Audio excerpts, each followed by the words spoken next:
ওই আমার বড় ছেলে মারা গেছে। কেন? দেনার জলে গরু তুলেছিল, দেনার জলে পয়জন খেয়েছে। এই মুহূর্তের সবথেকে বড় খবর, কুরবানির আগেই বড় ধাক্কা, গরু কিনছেন না মুসলিমরা। গত কয়েকদিন আগেই নতুন রাজ্য সরকারের তরফ থেকে একটি কড়া বার্তা দেওয়া হয় গরু এবং মোষের সম্পর্কে। যে বার্তায় বলা হয়েছে যে 14 বছরের নিচে কোনো গরুকেই জবাই করতে পারবেন না মুসলিমরা। এবং এই সিদ্ধান্তের পরে চরম বিপদের মধ্যে পড়েছে হিন্দু ব্যবসায়ীরা। তার কারণ অনেক হিন্দু ব্যবসায়ীরা গরু কিনে রেখেছিল কুরবানির সময় বিক্রি করার জন্য। তবে রাজ্য সরকারের তরফ থেকে এই বার্তা দেওয়ার পর মুসলিমরা আর গরু কিনছেন না। ফলে চরম দুশ্চিন্তার মধ্যে পড়েছে এই সমস্ত হিন্দু গরু ব্যবসায়ীরা। তো আসুন সুপ্রিয় দর্শক, আমরা সরাসরি সেই সমস্ত হিন্দু ব্যবসায়ীদের কাছ থেকে দেখে নেব যে তেনাদের বক্তব্য কি রয়েছে। ওই আমার বড় ছেলে মারা গেছে। কেন?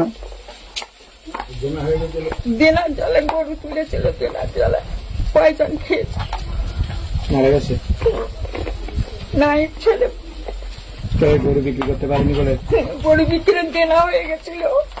তাহলে সরকার এই সিদ্ধান্ত নিয়েছে, এটা খুব ভালো না। না, আপনারা কি করবে একটু করে।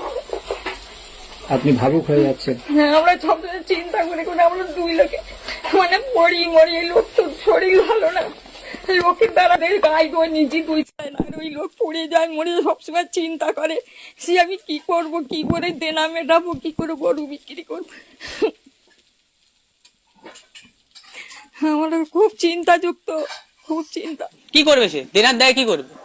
আর এই আজকে 17 বছর আগে একটা দাদা করেছে আত্মহত্যা এই কারণে। হ্যাঁ, এইসব নিয়মগুলো না পাল্টালে মানে অসহায় হিন্দু সমাজের মানুষগুলো অসহায় মারা পড়ে যায়। ওনার যে আইনটা করেছে সেটাকে তুলে নিক না, উনি নিয়ে এবারটার মতন ছেড়ে দিক আমাদের। এটা গরিবের পেটে লাথি বানানো হচ্ছে। তাহলে আপনারাই বলুন এবার আমরা কি করব? যে মা যে আছে ঠিক আছে, ইয়াং বয়সে তো মা হচ্ছে, বয়সকালে কি উনি কি বলে ঠাকুমা দিদিমা, তা দিদিমা ঠাকুমা হয়ে গেলে তার মানে খেতে অনিষিদ্ধ নেই। 14 বছর গরু একটা বাঁচে না। আপনার গরু সার্টিফিকেট আছে? গরু কোনোদিন সার্টিফিকেট আসতে অবধি হয়েছে? দেখাতে পারবেন? সরকার তো তাই বলছে। যদি 14 বছরের সার্টিফিকেট কেউ এখনো দেখাতে পারেন, তাহলে আমরা তখন যখন কিনেছি তাহলে সেখান থেকে আমাদের তাদের জন্ম সার্টিফিকেট। খেটে খাবো কি আর গরুকে খাবো কি? আমাদের গরু কুরবানি করতে দিক, আর না হলে এই লোক আত্মহত্যা মরে যাবে, সরকারের দায় নিতে হবে। সব নিয়ে গিয়ে আমাদের নবান্নকে দাঁড় করাতে হবে। 14 বছর পরে গোমাতাকে খাওয়া যাবে, তাহলে এই 14 বছরের জন্য কিছু তো তোমাদের গোমাতা। এই বিকল্প রাস্তা বার করে দিক, নইলে তো আমাদের মরা ছাড়া কোনো লাইন নেই। এক্ষুনি যে তাহলে হচ্ছে গলায় দড়িতে মরলে ভালো হয়। সরকারকে বলবো এইভাবে না মেরে আমাদের হাতে বিষ তুলে দেখ, আমরা বিষ খাই। আমাদের তো গরু বিক্রি না করলে আমাদের চলবে না, আমরা কি করে খাবো? আমাদের তো ব্যবসায়ী এইটা, দুধ শেষ হবে গরু বিক্রি করবো। গরু নিয়ে তাহলে নবান্ন ছেড়ে দিয়ে আসবো না, বেঁধে দিয়ে আসবো। 2 লাখ 2.5 লাখ টাকা বিক্রি করে বউদের গয়না, শ্বশুর বাড়িতে গয়না এনে, ভাইদের গয়না লে সব বন্ধক দিয়ে এসব গরু বাছুর খেয়ে মানুষ করেছি।